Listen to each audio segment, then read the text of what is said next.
Hello दोस्तों, मेरा नाम मनीषा है और आप सभी का मेरे चैनल पर स्वागत है। अगर आप सभी में से किसी को भी क्लरिकल एप्टीट्यूड से रिलेटेड कोई भी प्रॉब्लम है या फिर आपको ये समझ नहीं आ रहा कहाँ से पढ़ना चाहिए, या फिर आप हिंदी मीडियम से हो और आपके इंग्लिश में जो है नंबर कटते हैं क्लरिकल एप्टीट्यूड में जो उसका सेक्शन आता है, तो ये वीडियो आपके लिए है। इस वीडियो को ज़रूर देखना और कुछ टिप्स बताइए मैंने, आप उनको फॉलो कर सकते हैं। तो चलिए आज की वीडियो की शुरुआत करते हैं। सबसे पहले स्टार्ट करते हैं हम कि इसमें आता क्या क्या है, क्योंकि आपको अपनी तैयारी करने से पहले आपको ये पता होना चाहिए कि इसमें किस टाइप के क्वेश्चन आते हैं, मतलब किस किस सेक्शन से आते हैं। तो स्टार्ट करते हैं। सबसे पहले इसमें देखो ग्रामर से क्वेश्चन आता है। फर्स्ट आता है वोकैब, ठीक है। उसमें आता है सिनोनिम एंटोनियम और सेंटेंस इम्प्रूवमेंट की सेंटेंस में क्या क्या गलती हो सकती है, और फिल इन द ब्लैंक्स, ठीक है। और आइडियम एंड फ्रेजेस या वन वर्ड सब्स्टिट्यूशन कभी कभी आ जाते हैं, बट मोस्टली जो ये अपर जो चीज़ें बताई मैंने, साइनो एंटो, स्पेलिंग मिस्टेक वाले की भी कौन सी गलत वर्ड की स्पेलिंग लिखी हुई है, एक ये भी आता है। और सेंटेंस इम्प्रूवमेंट की जो सेंटेंस दिया है आपको, जैसे हिंदी में होता है सेंटेंस इम्प्रूवमेंट में कि व्याकरण में क्या गलती है, मतलब कौन सा ग्रामर के हिसाब से नहीं लिखा गया है, तो आप सभी को वो बताना होता है। तो इनके लिए क्या है, आपको बेसिक से तैयारी करनी पड़ेगी, क्योंकि इसमें जो है ज़्यादा हार्ड, मतलब जो वोकैब होते हैं वो तो वर्ड्स हार्ड पूछती ही है, मतलब कई बार इजी भी होता है कई बार हार्ड भी होता है। बट जो सेंटेंस इम्प्रूवमेंट हो गई या स्पेलिंग मिस्टेक हो गई, ये थोड़े इजी लेवल के होते हैं। तो जिनको आप स्कोर पहले कर सकते हो, मतलब कि हाँ कि हमारा इसमें स्कोर हो सकता है दूसरे के बजाय सेक्शन के हिसाब से, तो आप उनको पहले करो, ठीक है। तो बट इस चीज़ का मैं बताने से पहले एक चीज़ आपको क्लियर करना चाहती हूँ कि देखो, जो क्लैरिकल एप्टीट्यूड का जो एग्ज़ाम है, मतलब जो सेक्शन है इसमें, तो उसमें आपके 4 से 5 क्वेश्चन ही इंग्लिश के आते हैं। क्या पता उससे भी 2-3 क्वेश्चन कम आए या 1-2 ज़्यादा, ऐसा कुछ भी हो सकता है। बट आप ये सोच के चलो बाकी बचा 95 नंबर का एग्ज़ाम, तो आप अपना जो है 95 नंबर में ये लगा के चलो कि आपके 95 में से जितने मैक्सिमम स्कोर हो सके आप वो तो करो ही, क्योंकि आपके वीक पॉइंट्स है, चलो उनको हमें उनकी तैयारी करनी चाहिए, बट उससे ज़्यादा है कि जो हम कर सकते हैं, जिसमें हमारा है कि हाँ भाई हमें इतना तो आता है, हमें बस थोड़ी और करने की तैयारी, ज़्यादा तैयारी करेंगे तो हो जाएगा। तो आप पहले 95 मार्क्स का जो एग्ज़ाम है उसकी तैयारी करो अच्छे से, और इसको भी साइड बाय साइड टाइम दो। डेली का आधा घंटा दोगे इनफ है। आप धीरे धीरे क्या है आपको इम्प्रूवमेंट दिखने को मिलेगी, ठीक है।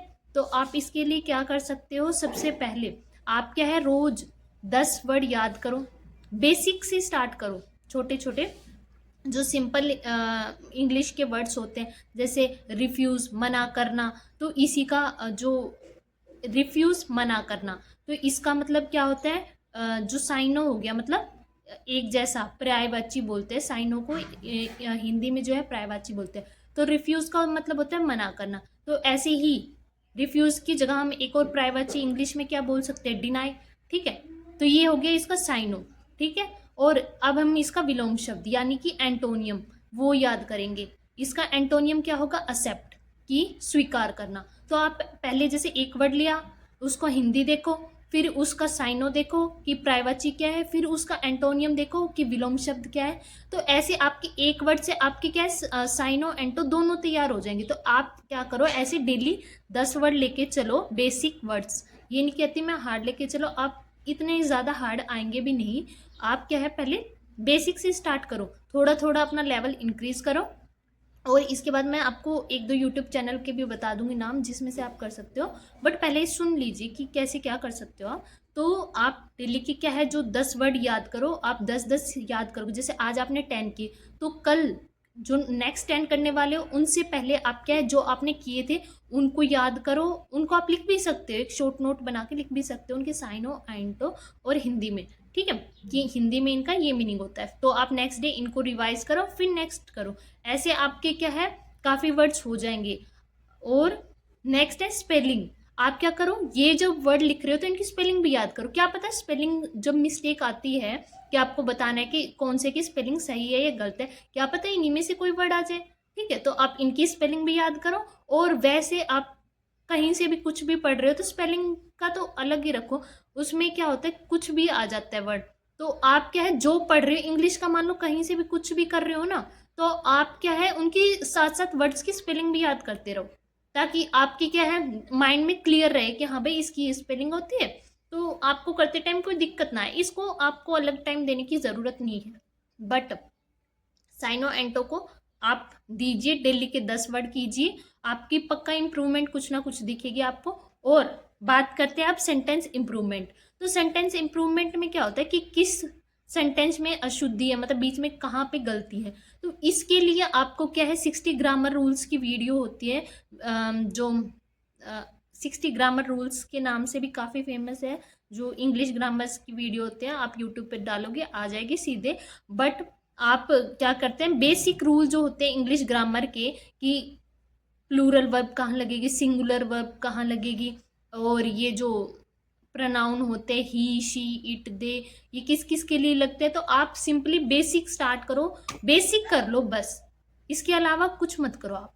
क्योंकि अगर आपके बनने होंगे उन्हीं में से क्या है, मान लो 4-5 क्वेश्चन आए होंगे तो आपके 2-3 तो बन जाएंगे, ठीक है। तो आप जितना हो सके बेसिक करो, ज़्यादा टाइम मत दो, क्योंकि इन्हीं में से आपके क्वेश्चन बनने के ज़्यादा चांसेस है, ठीक है। तो आप जो है एक अच्छे से ग्रामर रूल की जो वीडियो है वो देख लीजिए, वो आपके लिए हेल्पफुल होगी।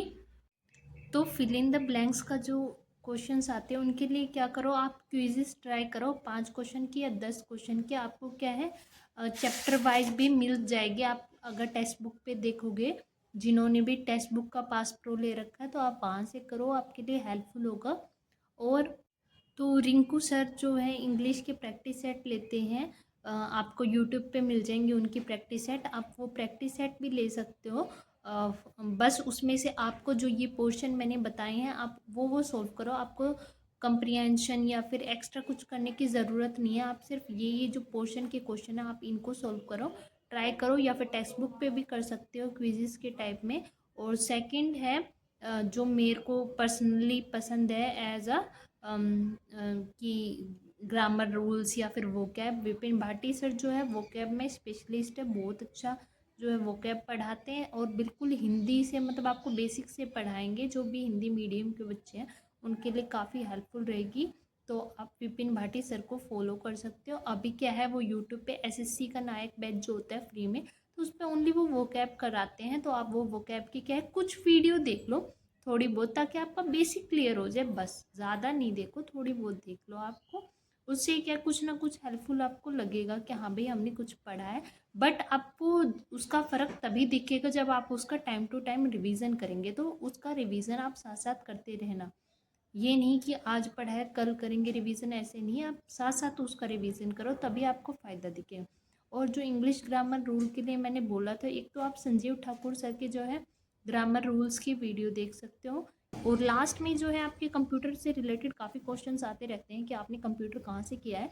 तो मैंने कंप्यूटर सिर्फ जो है शिवम सर से पढ़ा है अभी तक, जो RWA पढ़ा रहे हैं, तो आप उनको फॉलो कर सकते हो। तो आज की वीडियो के लिए इतना ही। और बाकी अगर किसी के पास इससे भी अच्छे कुछ सजेशंस है क्लैरिकल एप्टीट्यूड करने के लिए, तो प्लीज़ आप क्या है कमेंट कर देना, ताकि जिनको मदद चाहिए हो वो आपके कमेंट पढ़ सके और उनको क्या है फ़ायदा हो सके। So thanks for watching my video. फिर मिलते हैं अगले किसी वीडियो में, तब तक के लिए बाय बाय।